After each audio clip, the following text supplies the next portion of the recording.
Imagine walking into a Gothic cathedral in occupied France 1943, seeking refuge in prayer, only to discover that beneath your feet, in the ancient crypts where bishops had been buried for centuries, Allied agents were decoding Nazi transmissions and planning sabotage operations that would change the course of World War II. This actually happened, and the man who made it possible wore a purple cassock and carried a gold cross. His name was Bishop Pierre-Marie Théas, and he turned one of the holiest sites in southwestern France into what the Gestapo would later call the most dangerous building in the region. The Nazis searched that cathedral 17 times and never found the radio equipment hidden behind a false wall in the bell tower, never discovered the forged documents being produced in the sacristy, and never realized that the confessional boxes were being used to pass intelligence between French resistance fighters and British Special Operations executive agents. How did a man of God orchestrate one of the most brazen espionage operations of the war without getting caught? And why has his story been buried in the footnotes of history? Before the war turned Bishop Théas into a spymaster, the Montauban Cathedral stood as it had for 700 years, a sanctuary of peace in the heart of southern France, far from the political storms brewing in Paris and Berlin. The town of Montauban, with its population of 30,000 souls, was known for three things: its pink brick architecture, its thriving agricultural markets, and its deep Catholic roots. Bishop Théas, appointed to lead the diocese in 1940, was exactly what you would expect from a French prelate. Scholarly, reserved, fluent in Latin and theology, and completely committed to serving his flock.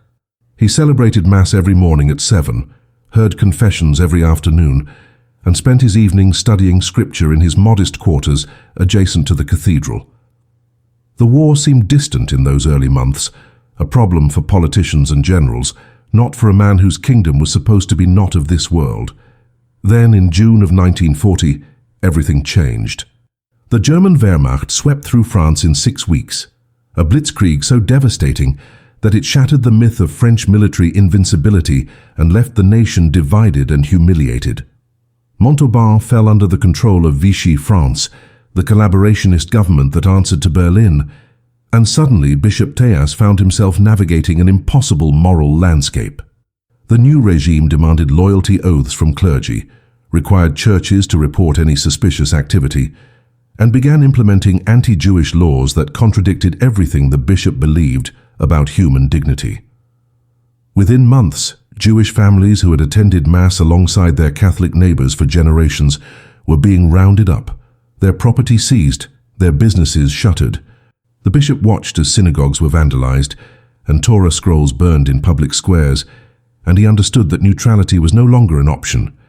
The question wasn't whether to resist, but how to resist without getting his entire congregation killed. What Bishop Théas possessed that most resistance fighters didn't was something the Germans never anticipated as a weapon: institutional legitimacy and architectural advantage. A cathedral isn't just a building. It's a labyrinth of hidden spaces accumulated over centuries, passages built for purposes long forgotten, crypts that connect to medieval tunnels, bell towers with sightlines across the entire town. More importantly, a cathedral enjoys a psychological shield that even the Gestapo hesitated to violate too aggressively. Raiding a church could turn public opinion, could create martyrs, could ignite the kind of religious fury that not even brutal occupation could easily suppress. The Germans knew this, and Bishop Théas knew they knew this. He began to see his cathedral not as a passive refuge, but as an active weapon, a fortress hiding in plain sight, protected by centuries of tradition and the enemy's own reluctance to completely desecrate sacred ground.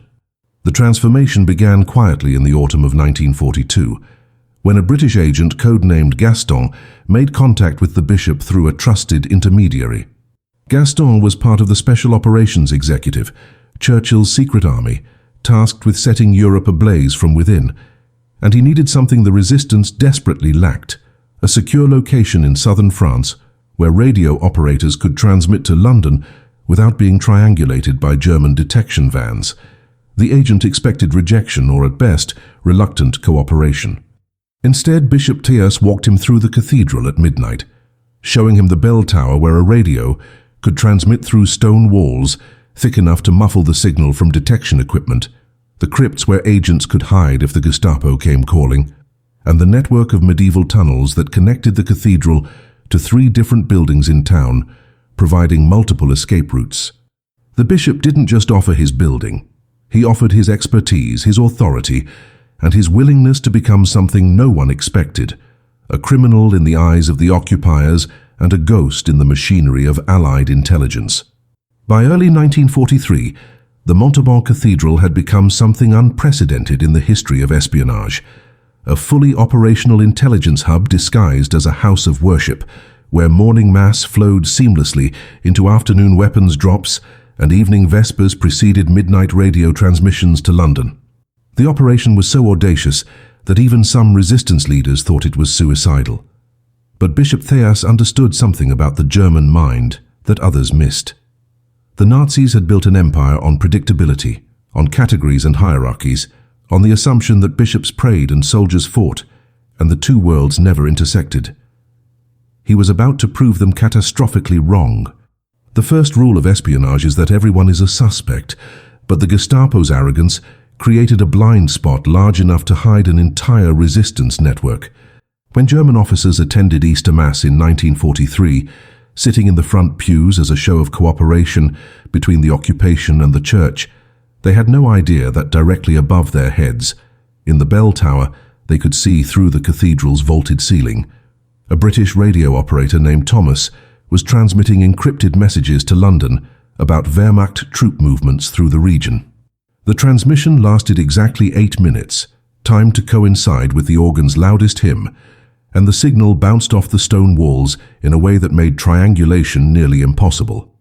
The Germans left that service believing they had demonstrated their power, never realizing they had just been used as cover for the very intelligence operation they were hunting.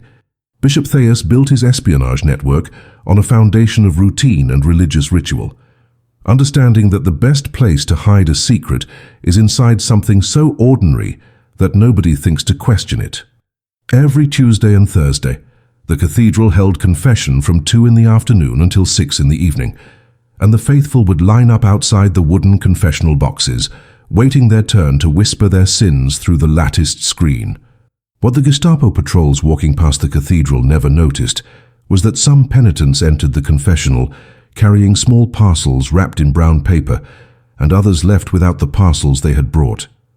The confessional became a dead drop, a place where resistance fighters could pass forged identity documents, stolen German communication codes, and intelligence reports without ever making direct contact.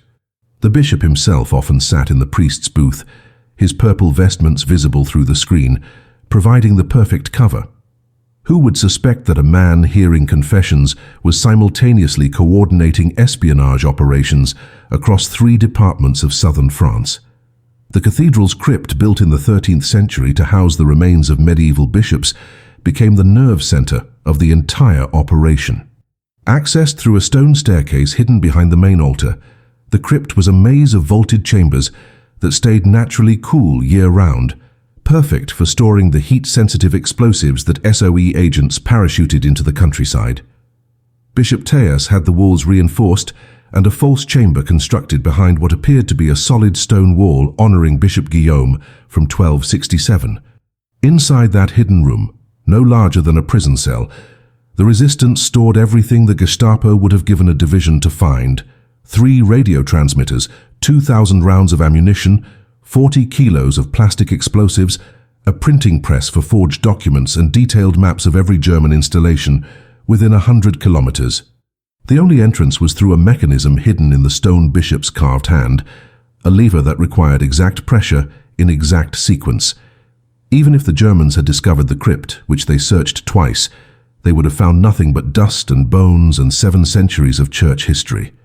What made the operation truly brilliant was how Bishop Théas weaponized his own authority and the Germans' need for social control. The Vichy government required all clergy to submit weekly reports on their activities, a bureaucratic system designed to ensure cooperation and identify dissent. The bishop complied meticulously, filing detailed accounts of masses celebrated, baptisms performed, marriages blessed and funerals conducted. His reports were so thorough, so perfectly mundane, that they became invisible. No Gestapo analyst reading about a funeral service for Madame Dubois on a rainy Thursday afternoon would suspect that the funeral was cover for a meeting between 5 resistance cell leaders who used the cathedral's morning rooms to coordinate a sabotage operation against a German supply depot. The bishop had discovered the perfect truth about occupation. The Germans didn't have enough manpower to verify everything, so they relied on paperwork, and paperwork could be made to say anything. By the spring of 1943, the Montauban Cathedral was processing more intelligence than some official British listening posts, and doing it with a staff that included 2 elderly nuns, a hunchbacked bell ringer who was actually a former French army demolitions expert, and a choir boy who could memorize encrypted messages after hearing them once. The operation had become so sophisticated that London designated it Operation Sanctuary, and SOE handlers in Britain began routing other agents through Montauban specifically to use the cathedral's resources. But success breeds attention, and the Gestapo was beginning to notice that something in this quiet agricultural town didn't add up. Too many acts of sabotage in the region, too many German officers disappearing, too many resistance networks that seemed unusually well informed. They didn't suspect the cathedral yet, but they were getting closer, and Bishop Théas knew that eventually his luck would run out. The first direct threat came in May of 1943, when a Gestapo captain named Klaus Barbie, already notorious for his brutality in Lyon, sent word that he would be conducting a personal inspection of religious institutions throughout the region. Barbie wasn't interested in faith or theology. He was hunting for what he called resistance sympathizers, and his methods made even hardened SS officers uncomfortable. The bishop received 72 hours' notice, which in the world of espionage might as well have been 72 seconds. The cathedral was full of evidence that would get everyone involved executed: the radio equipment in the bell tower, the weapons in the crypt, the forged documents still drying in the sacristy, and worst of all, 3 British agents who were using the cathedral's tunnels as temporary shelter while waiting for extraction to Spain. Moving everything was impossible. Hiding it all was nearly impossible, but doing nothing meant certain death. Bishop Théas made a decision that revealed why London trusted him with Operation Sanctuary. Instead of hiding from Barbie's inspection, he would choreograph it. The bishop sent a formal letter to Gestapo headquarters welcoming Captain Barbie's visit and offering to provide a complete tour of the cathedral's 700 years of history, including access to areas rarely seen by outsiders. The letter was so enthusiastic, so seemingly naive, that it accomplished exactly what the bishop intended. It made Barbie suspicious of everything except the possibility that the bishop was actually running an espionage operation. The Gestapo captain assumed he was dealing with a foolish old priest trying to curry favor, which meant Barbie would be looking for signs of hidden dissent, whispered complaints, subtle acts of defiance.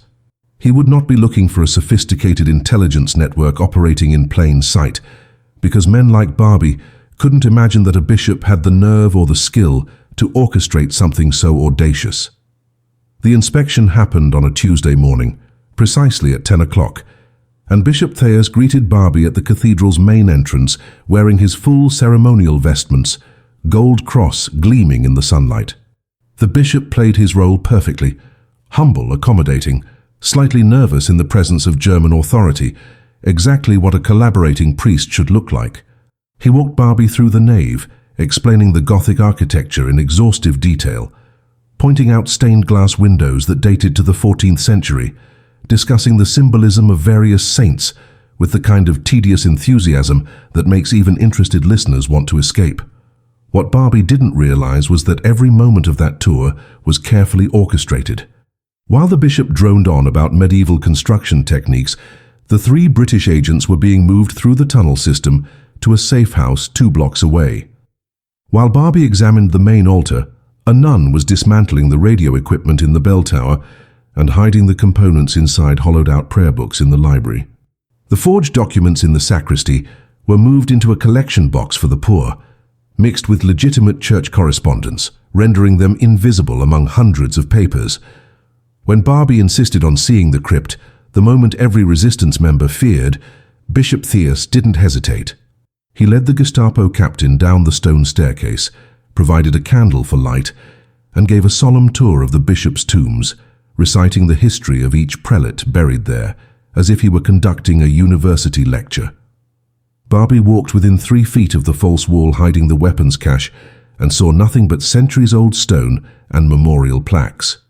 The captain even placed his hand on the carved stone hand that served as the secret lever, examining the craftsmanship, and the bishop's heart nearly stopped.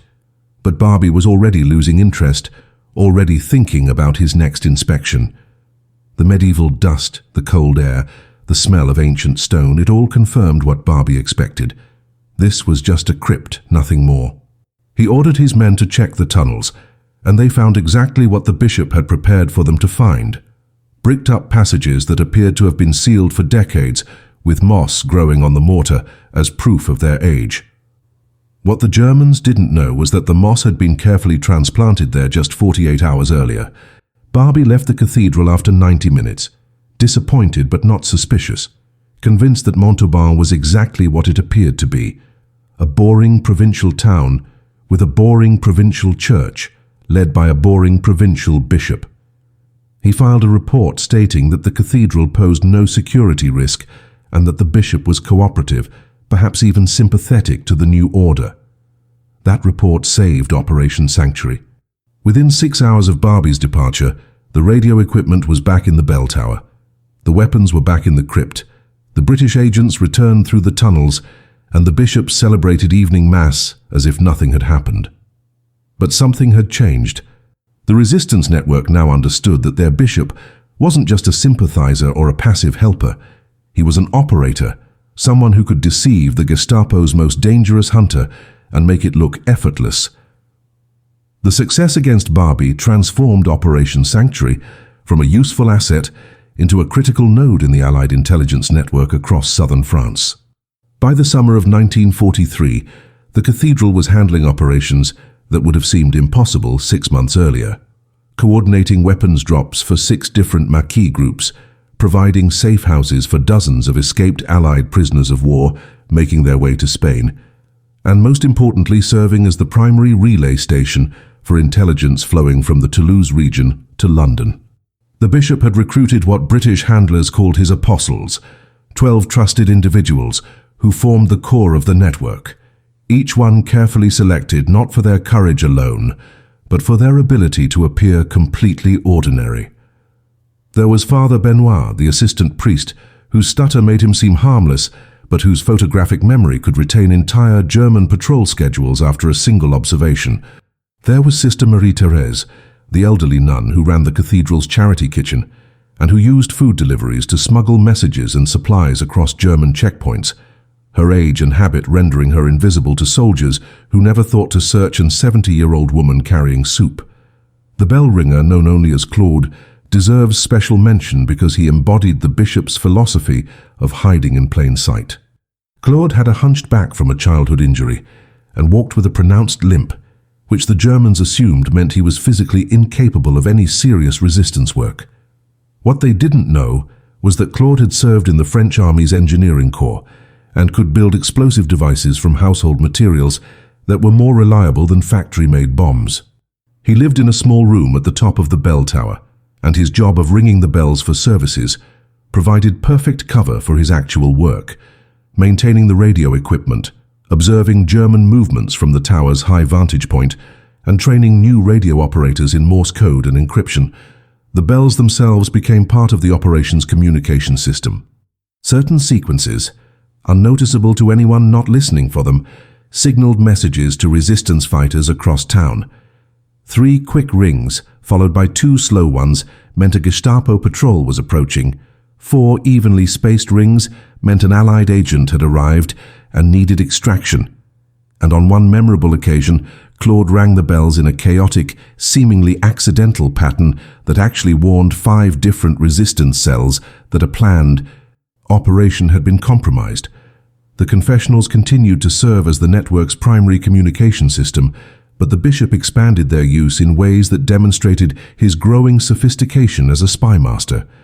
He introduced what he called the sacrament schedule, a system where different confessional boxes were designated for different types of intelligence on different days. The box nearest the entrance handled forged documents on Mondays and Thursdays. The center box processed information about German troop movements on Tuesdays and Fridays, and the box closest to the altar, where the bishop himself often sat, was reserved for the most sensitive material: Allied agent identities, sabotage target lists, and communications from London. The system was so effective that resistance members could drop off intelligence without ever knowing who picked it up, creating a security barrier that protected the entire network. Even if the Gestapo arrested someone, that person couldn't reveal more than their own small piece of the operation. The printing press, hidden in a maintenance room behind the sacristy, became one of the most valuable assets in the entire region.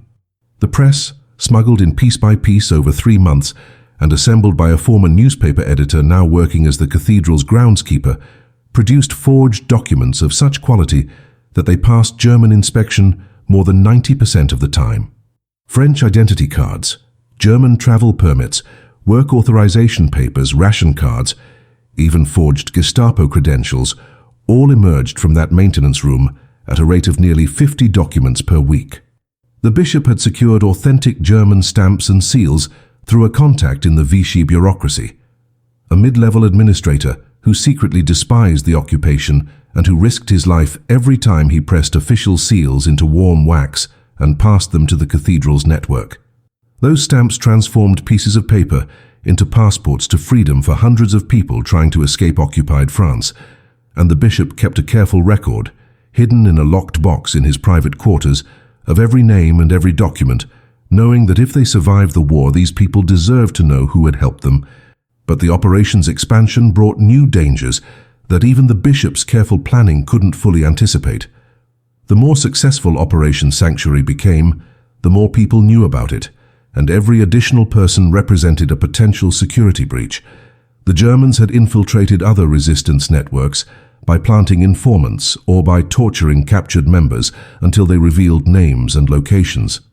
The bishop implemented strict compartmentalization, ensuring that most people involved knew only their specific role and never the full scope of the operation, but he also knew that eventually someone would talk or someone would make a mistake. The question wasn't if the Gestapo would come for the cathedral again, but when and whether next time they would be looking in the right places.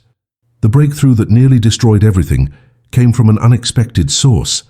A downed American pilot named Lieutenant James Harrison from Ohio, shot down during a bombing raid over Toulouse in August of 1943. Harrison parachuted into farmland 15 kilometers from Montauban and was quickly picked up by a local Maquis group that brought him to the cathedral for processing and eventual evacuation to Spain. The pilot was young, 22 years old, grateful to be alive and completely unprepared for the reality of occupied France. He had been trained to evade capture and trained to resist interrogation, but he had not been trained for the psychological pressure of hiding in a medieval crypt for 3 weeks, while the Gestapo intensified patrols searching for him. Harrison became increasingly anxious, increasingly reckless, and on his 19th day in the cathedral, he made a decision that almost cost everyone their lives. He left the crypt during daylight hours to get fresh air. Sister Marie Théas found him standing in the cathedral's rose garden, smoking a cigarette and staring at the sky as if he had forgotten there was a war happening around him. She didn't scold him or panic. Instead, she calmly guided him back inside, while explaining in broken English that a Gestapo informant lived in the building directly overlooking that garden and had been watching the cathedral for weeks. Harrison's 5 minutes of carelessness had potentially exposed the entire operation, and within hours the bishop's worst fears were confirmed. The informant, a French collaborator hoping to earn a reward, filed a report claiming he had seen a man in the cathedral garden who didn't match any of the priests or staff, someone who moved like a soldier rather than a civilian. The report landed on the desk of a Gestapo investigator who had been looking for any excuse to search the cathedral more thoroughly after the spike in resistance activity in the region. The second raid happened without the courtesy of advance notice. 20 Gestapo agents and SS soldiers surrounded the cathedral at dawn on a Thursday morning, September 9, 1943, blocking every exit and demanding entry before morning mass had even begun. Bishop Théas, awakened by frantic knocking on his door, had approximately 90 seconds to make decisions that would determine whether dozens of people lived or died. The American pilot was still in the crypt, along with 2 French resistance fighters and enough weapons to arm a small militia.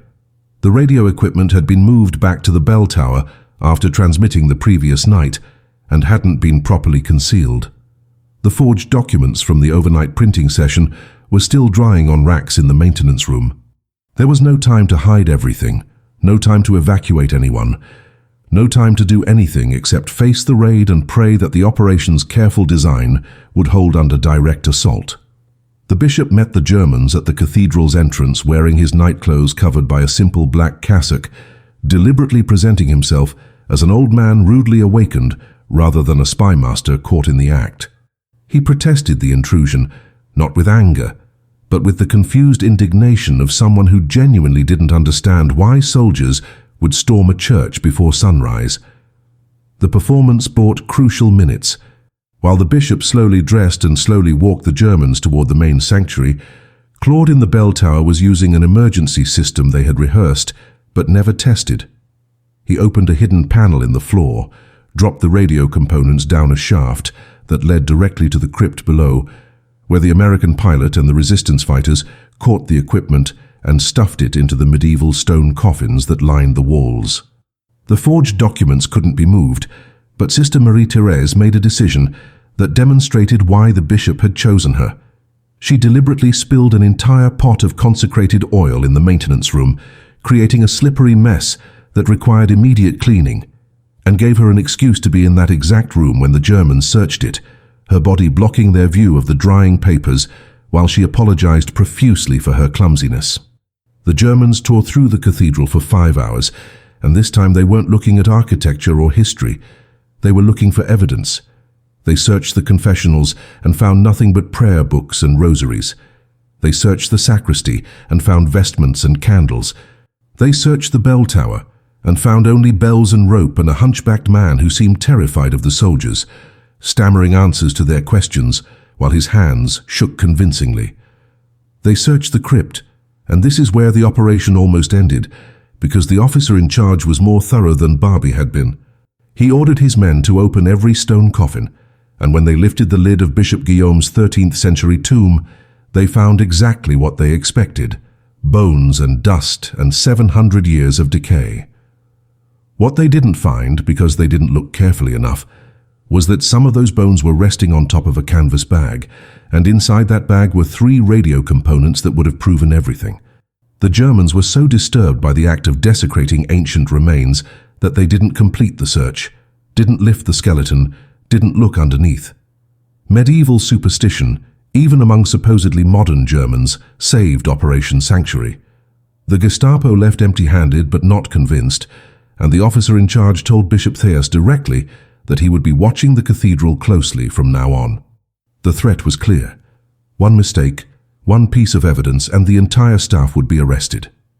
For 72 hours after the raid, the bishop suspended all operations, an agonizing decision that left Allied agents stranded, intelligence reports undelivered, and London demanding to know why Montauban had gone silent. But the bishop understood something that more impulsive resistance leaders didn't. Sometimes the most aggressive act is patience. He needed the Germans to believe their raid had intimidated him, needed them to see a frightened old priest who had learned his lesson. So the cathedral returned to purely religious functions, Mass was celebrated on schedule, confessions were heard but only for actual sins, and the bell tower remained silent except for the calls to prayer. On the 4th day, the bishop made his move, but not in the cathedral. He began holding what he called pastoral visits, traveling to farms and villages throughout the region under the pretense of ministering to rural Catholics who couldn't easily reach town for services. The Germans saw an old bishop doing his job, bringing communion to the elderly and sick, blessing newborn babies, comforting the grieving. What they didn't see was that the bishop was personally re-establishing contact with every broken link in his network, reassuring his people that Operation Sanctuary was still operational, but would now function differently. The cathedral itself would become less active, a deliberate sacrifice to draw suspicion away from the core operation. Instead, the network would decentralize, using the farms and barns and village churches as temporary nodes, with the bishop himself serving as the mobile coordinator, moving intelligence and supplies through the countryside in a cart filled with religious items and communion wine. The new system was slower and more complex, but it was also nearly impossible for the Gestapo to track. Air radio transmission that once came from the cathedral's bell tower now came from a different farm each night, with the equipment moved constantly and the operators never staying in one location for more than 24 hours. The forged documents stopped being produced in the cathedral's maintenance room and were instead printed in a wine cellar beneath a collaborator's bistro, the last place anyone would think to look, since the owner loudly supported Vichy and hosted German officers for dinner twice a week. That bistro owner, a man named Rousseau, had lost his son to a German firing squad and had spent 2 years playing the role of a loyal Frenchman while waiting for his chance at revenge. The bishop gave him that chance, and Rousseau's printing operation became even more productive than the cathedral's had been, partially because the smell of wine and food covered the chemical odors from the inks, and partially because drunk German officers sometimes left useful documents on their tables that Rousseau photographed before returning them. Lieutenant Harrison, the American pilot whose moment of carelessness had triggered the crisis, finally understood the magnitude of what he had endangered. The bishop visited him in his new hiding place, a root cellar on a farm owned by a widow whose husband had died fighting the Germans in 1940. The bishop didn't lecture or condemn.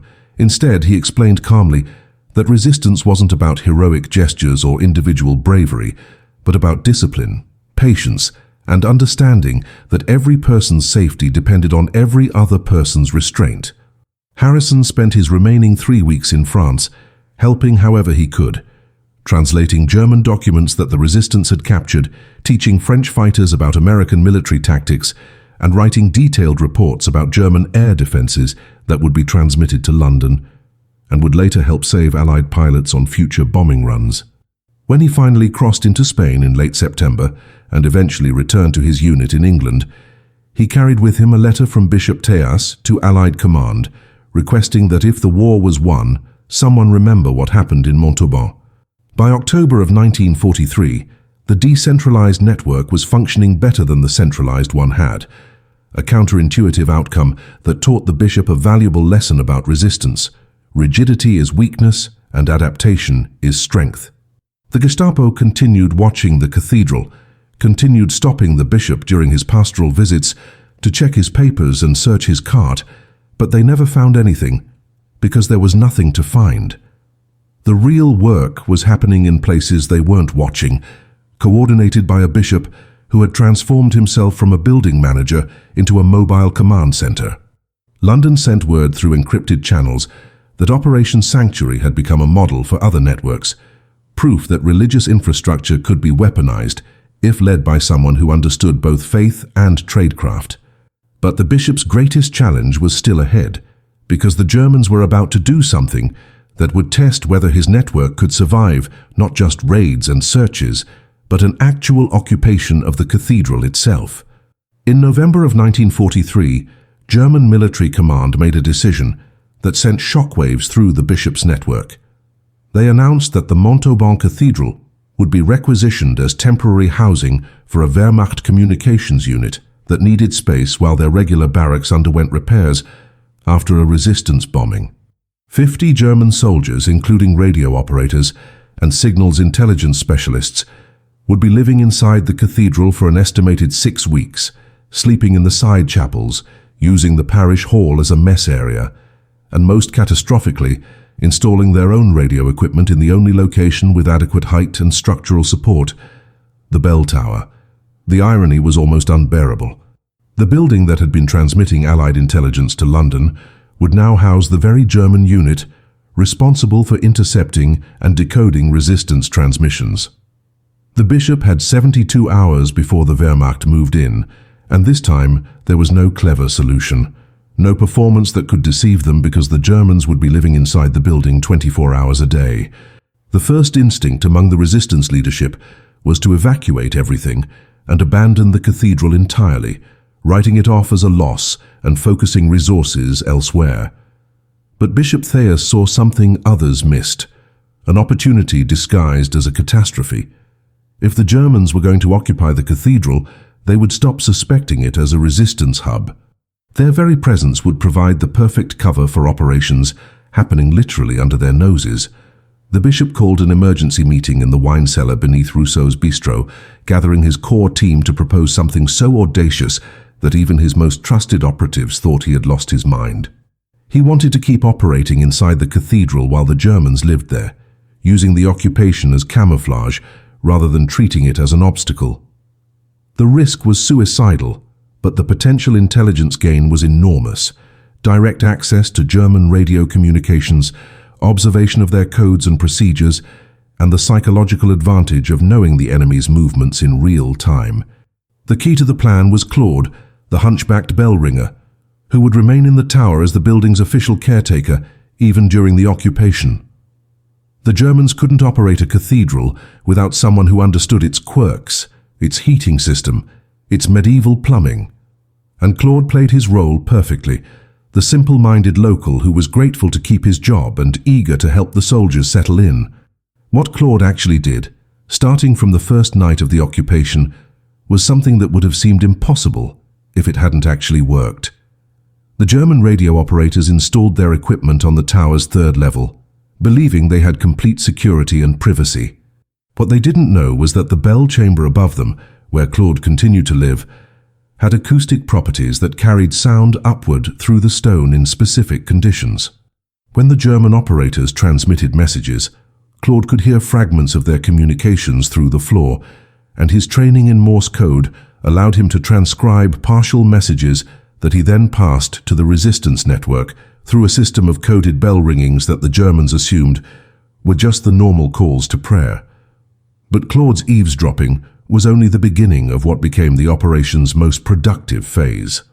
Sister Marie-Thérèse, who continued running the cathedral's charity kitchen even during the occupation, prepared meals for the German soldiers with the kind of maternal fussiness that made young men far from home lower their guard. She learned their names, asked about their families, and gradually became invisible to them, just another old woman serving soup and bread. What the soldiers didn't realize was that Sister Marie-Thérèse had a photographic memory for faces and an extraordinary talent for reading documents upside down. When German officers spread maps on tables in the parish hall to plan communication routes or discuss troop deployments, the sister would shuffle past carrying dishes, her elderly appearance making her seem too blind and too uninterested to notice anything important. She noticed everything. By the end of the first week, the resistance network had detailed maps of German communication infrastructure across 3 departments, intelligence so valuable that London requested confirmation because they couldn't believe it was accurate. The cathedral's confessionals, ironically, became even more useful during the occupation. Several of the German soldiers were Catholic, and some were deeply troubled by the things they had witnessed during the war. They sought confession with Father Benoit, the stuttering assistant priest, pouring out their guilt about atrocities they had participated in or witnessed, about villages burned and civilians killed.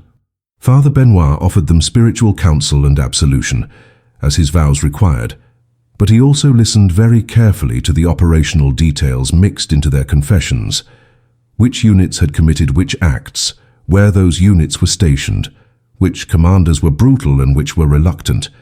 This intelligence helped the resistance target operations more precisely, focusing on units responsible for war crimes while avoiding unnecessary confrontations with conscripts who wanted no part of the occupation.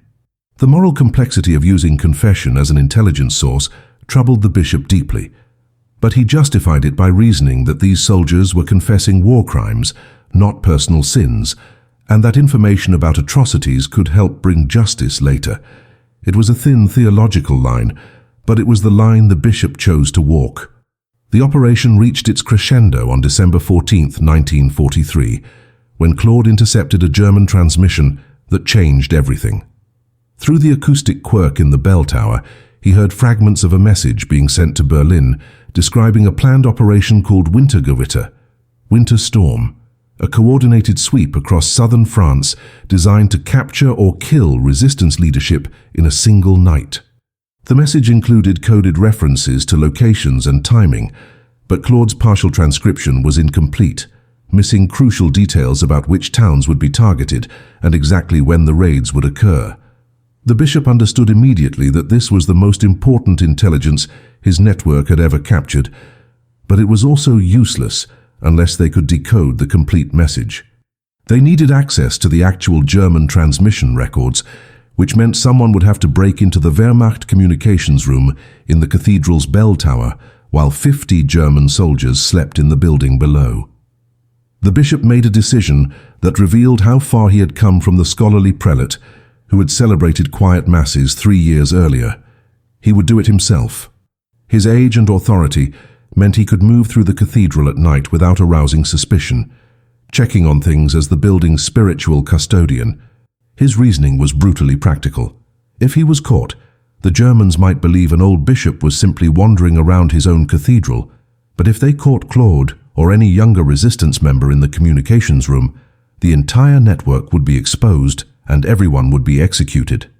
Just before midnight, wearing his simple black cassock and carrying a candle like a priest making rounds, Bishop Théas climbed the tower stairs past the sleeping German radio operators on the 2nd level and entered the communications room on the 3rd level, where transmission logs were stored in a locked metal case. The bishop had never picked a lock in his life, but a former thief turned resistance fighter had taught him the basics during one of his pastoral visits, more as a joke than serious training. Now, kneeling on the cold stone floor with his candle providing barely enough light to see, the bishop worked a piece of bent wire into the lock mechanism while listening for footsteps on the stairs below. It took 11 minutes, an eternity measured in heartbeats before the lock clicked open. Inside the case were dozens of transmission logs, handwritten records of every message sent from that tower in the past week.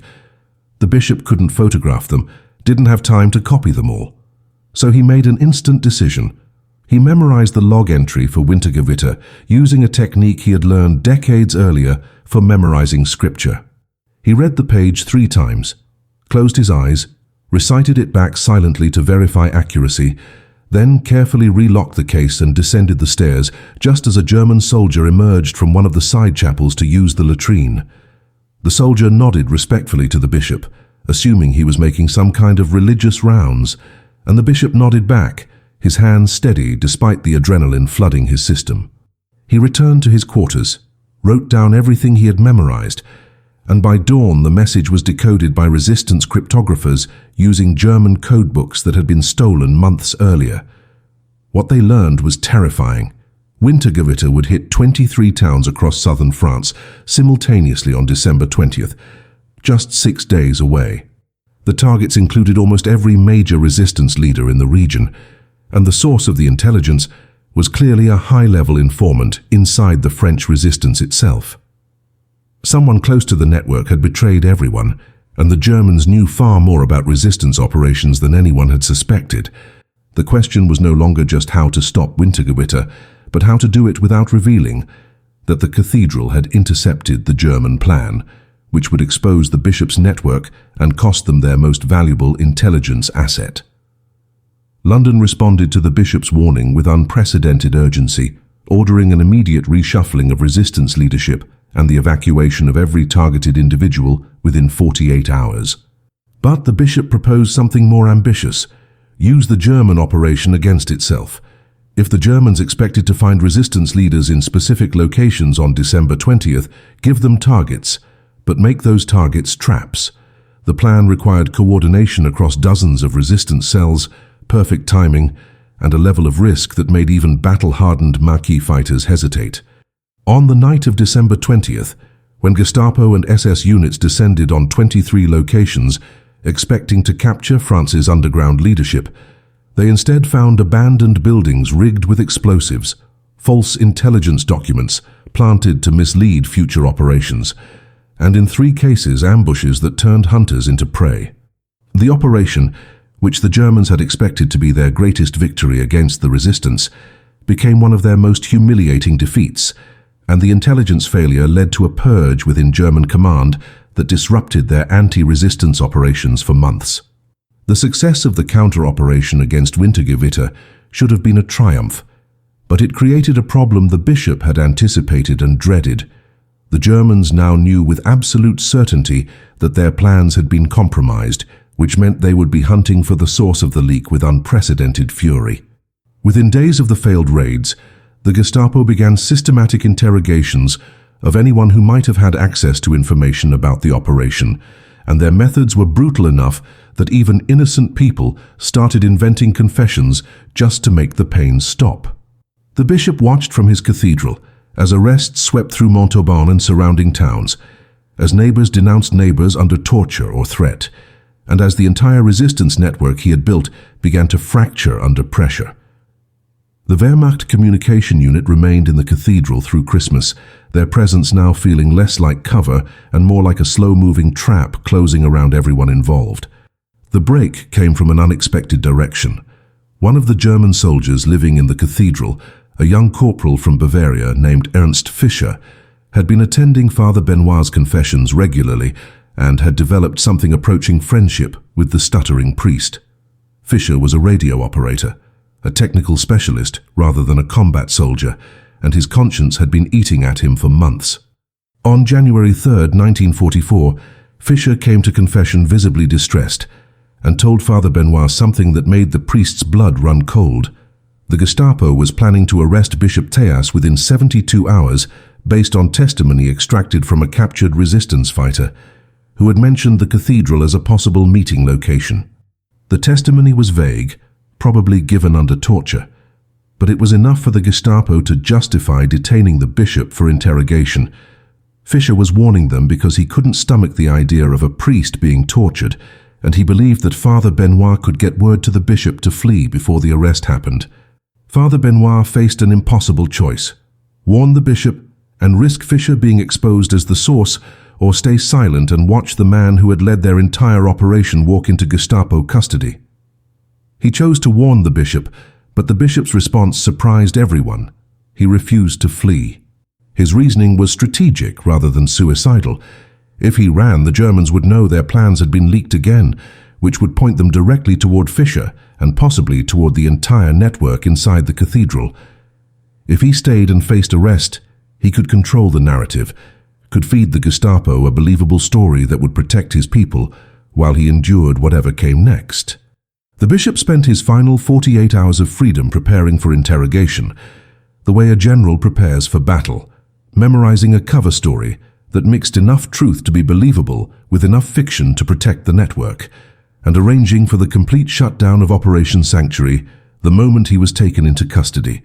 On January 6, 1944, the Feast of the Epiphany, Gestapo agents arrived at the cathedral during morning mass and arrested Bishop Théas in front of his entire congregation. The symbolism wasn't lost on anyone. The Germans were demonstrating that not even a bishop celebrating the holiest mysteries of the church was beyond their reach. They took him to a detention facility in Toulouse, where he was interrogated for 11 days, using methods that violated every convention of warfare and human decency. The bishop told them exactly what he had prepared to tell them: that yes, he had helped hide refugees and provided food to people in need, that yes, some of those people might have been resistance fighters, though he never asked their affiliations, and that he had done these things because his Christian faith required him to help the suffering, regardless of politics. He admitted to minor infractions that the Germans already suspected, denied anything involving espionage or military operations, and endured their questions with a combination of dignity and apparent naivety that made his interrogators unsure whether they had captured a secret resistance leader or simply a foolish old priest who had been used by cleverer men. The Gestapo eventually concluded they had the wrong target, or at least not enough evidence to justify executing a bishop, which would create a martyr and potentially turn public opinion even more against the occupation. They released him on January 17th, with a warning that he was being watched and that any future resistance activity would result in his immediate execution. The bishop returned to Montauban to find that Operation Sanctuary had been completely dismantled in his absence, as he had ordered, with all equipment moved, all documents destroyed, and all operatives dispersed. The cathedral was clean, just a cathedral again, and the Wehrmacht communications unit had finally departed, leaving behind only memories and the faint smell of German cigarettes in the side chapels. To anyone watching, it appeared that the Gestapo had successfully intimidated Bishop Théas into complete cooperation, that the old priest had learned his lesson and would cause no more trouble. But appearances, as the bishop had proven repeatedly, could be carefully constructed lies. Within 2 weeks of his release, using new contacts and different methods, Operation Sanctuary began to reassemble itself, not as it had been, but as something more resilient, more distributed, and more dangerous to the Germans than ever before. The bishop had survived interrogation without breaking, which sent a message throughout the resistance network that was more powerful than any speech or propaganda. If a 70-year-old priest could endure the Gestapo and come out unbroken, then courage was possible for everyone. The network's productivity in the first 3 months of 1944 exceeded everything they had accomplished in the previous year, fueled partly by better organization, but mostly by the moral authority the bishop had earned through his sacrifice. He had proven that resistance wasn't about violence or heroics, it was about commitment to a truth deeper than fear. The Allied invasion of Normandy on June 6, 1944, transformed the war's trajectory and vindicated every risk the bishop and his network had taken. The intelligence that Operation Sanctuary had transmitted to London over 18 months, the maps of German communication lines, the schedules of troop movements, the locations of supply depots, all of it fed into the massive planning effort that made D-Day possible. In southern France, the resistance networks that the bishop had helped coordinate received their final orders: disrupt German reinforcements heading north to counter the invasion. The cathedral became a command center one last time, coordinating sabotage operations that destroyed rail lines, cut communication cables, and ambushed convoys, buying precious hours for Allied forces fighting on the beaches of Normandy. Claude rang the bells in sequences that signaled targets across the region, and for once, he didn't have to hide what those sequences meant, because the time for subtlety had passed and the time for open resistance had arrived. The liberation of Montauban came on August 19, 1944, when American forces advancing from the south reached the town and found the German garrison already gone, fled during the night to avoid encirclement. Bishop Théas celebrated a mass of thanksgiving in a cathedral that bore the scars of occupation: bullet holes in the ancient stone from a firefight in the square outside, graffiti left by German soldiers on the interior walls, and a bell tower that had transmitted more military intelligence than most official Allied stations. The congregation that day included resistance fighters who no longer had to hide their identities, families reunited after years of separation, and several American soldiers who had no idea they were standing in a building that had helped save their lives and the lives of thousands of their comrades. The bishop never told them, never claimed credit, never spoke publicly about what had happened inside those walls during the 4 years of occupation. After the war, the full scope of Operation Sanctuary remained classified for decades, partially because revealing it would expose intelligence methods the Allies wanted to keep secret, and partially because the bishop himself requested anonymity. When French officials approached him about recognition and honors, he declined everything, insisting that he had simply done his duty as a Christian and that the real heroes were the people who had risked their lives daily. Claude, who died in 1956 without anyone outside the network ever knowing he had been one of the war's most effective intelligence gatherers. Sister Marie-Thérèse, who lived to 93 and took most of her Caecres to the grave. Father Benoit, who became a bishop himself and never once mentioned his wartime role. The network's operational records were destroyed by the bishop personally in September of 1944, burned in the same crypt where weapons had been hidden, because he believed that anonymity protected people better than fame ever could. Bishop Théas continued leading the Montauban diocese until his retirement in 1967, and during those post-war decades, he never spoke about the espionage operations to his congregation or even to most of his fellow clergy. The few who knew the truth kept it secret out of respect for his wishes. It wasn't until 1998, 16 years after his death, that declassified British intelligence documents revealed the existence of Operation Sanctuary and identified Bishop Pierre-Marie Théas as one of the most effective intelligence assets in occupied France. Historians who examined the records were stunned by the sophistication of the network, by the audacity of using a cathedral as an active espionage hub, and by the fact that this entire operation had been orchestrated by a man whose training was in theology and whose weapon was faith rather than violence. The Montauban Cathedral still stands today, virtually unchanged from its wartime appearance, and most visitors who admire its Gothic architecture and stained glass windows have no idea what happened there during the occupation. There's a small plaque near the entrance, installed in 2003, that mentions Bishop Théas's role in protecting refugees during the war, but even that memorial undersells the truth by an enormous margin. The confessional boxes where intelligence was passed still function for their intended purpose.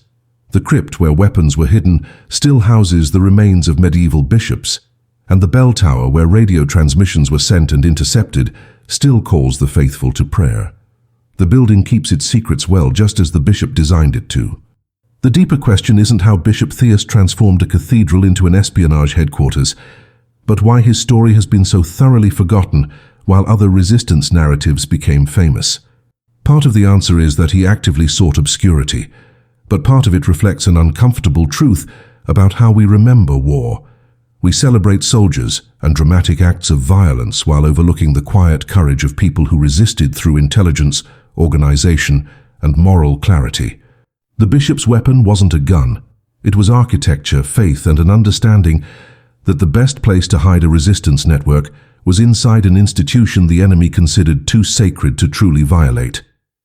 His legacy isn't just in the intelligence he provided or the lives he saved, but in the proof that resistance doesn't require military training or physical strength. It requires commitment to truth, willingness to risk everything for others, and the intelligence to see opportunities where others see only obstacles. In an age where we often mistake loudness for courage and visibility for impact, Bishop Pierre-Marie Théas stands as a reminder that the most dangerous opponents are often the ones you never see coming, and that sometimes the most sacred spaces can become the most effective weapons when led by someone who understands that faith without action is merely philosophy, while action grounded in faith can change the course of history